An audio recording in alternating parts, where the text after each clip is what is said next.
লাগছে দাদার গুলো এখানে লাগতেছে হচ্ছে flower, salt, peanut, Pandan লিফের paste. Pandan লিফটা হচ্ছে এটা। ওকে। হ্যাঁ, এটার পেস্ট আমি আগে করে নিছি। বাটার আছে, মোরব্বা আছে, কোকোনাট মিল্ক আর নারকেল কোকোনাট এবং অবশ্যই আখের গুড়। জি, অবশ্যই আখের। ওকে, তাহলে ভাই আমরা শুরু করি। আমাদের ফার্স্ট হচ্ছে আমরা ডোটা করে নেই। 200 গ্রাম হচ্ছে ফ্লাওয়ার আনছি, এখান থেকে আমি 100 গ্রাম নিয়ে নিচ্ছি। আচ্ছা, 50% 50% নিয়ে দিলাম। ওকে, দেন কোকোনাট মিল্ক।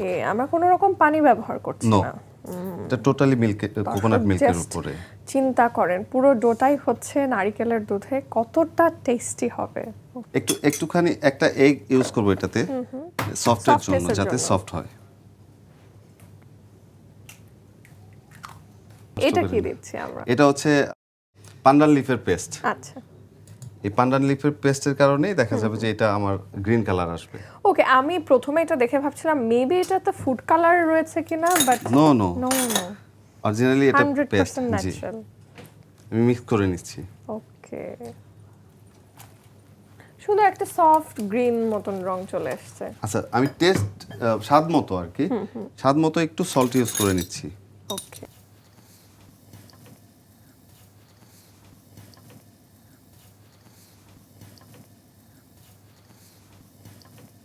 আচ্ছা, আমাদের বোধহয় একটা ক্যারামেল করে নিতে হতো। হ্যাঁ, ক্যারামেলটা করে নিব। জাস্ট ডোটা আমি করে রেখে দিচ্ছি। ক্যারামেলের জন্য হচ্ছে জাস্ট এই দুইটা জিনিস আমি ইউজ করব, আর কিচ্ছু না।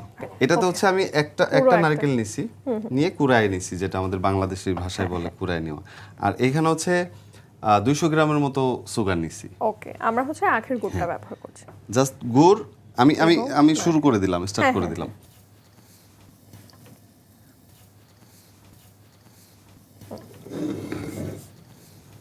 আমি পুরোটাই ইউজ করে দিলাম। জাস্ট যখন ক্যারামেলটা হয়ে যাবে, হওয়ার আগে আমি একটু পানি দিতে হবে, তাহলে তো গুড়টা আমার ক্লিয়ার হয়ে চলে আসবে না। আচ্ছা, আমি এখানে একটু মোরব্বা দিয়ে দিলাম। গুড়টাও অনেকটা মেল্টেড হয়ে গেছে। হ্যাঁ, অনেকটা মেল্ট হয়ে যাচ্ছে। আর কিছু পিনাট ইউজ করবো।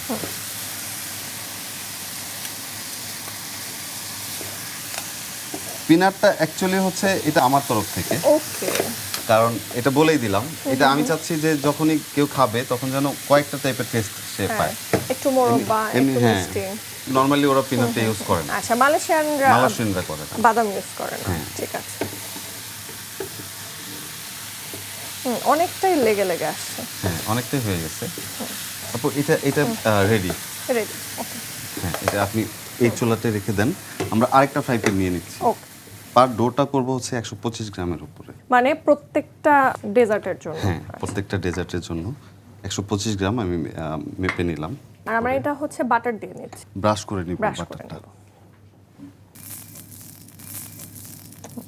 সুন্দর করে ব্রাশ করে নিব, যাতে আমার ডোটা কোনোভাবেই লেগে না যায়।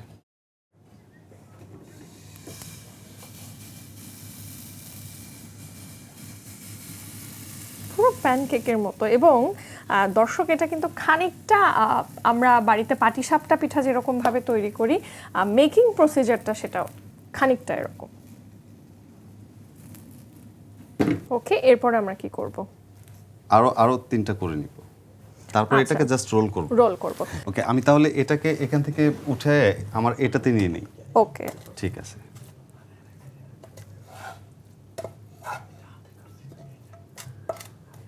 আমার কাছে না ওই যে রুটি যেগুলো আমরা তৈরি করেছি পুরো মনে হচ্ছে দর্শক শাপলা ফুলের পাতার মতন। দর্শক দেখতে পাচ্ছেন গুড়, নারিকেল, তারপরে মোরব্বা এবং সাথে একটুখানি বাদাম আমরা দিয়েছি। পুরোটাই কিন্তু রেডি। আর আলতো করে সুন্দর করে র‍্যাপ করে নিচ্ছেন ভাইয়া। আচ্ছা, সাইডটা আমরা বন্ধ করে দিলাম, তাই তো? জি।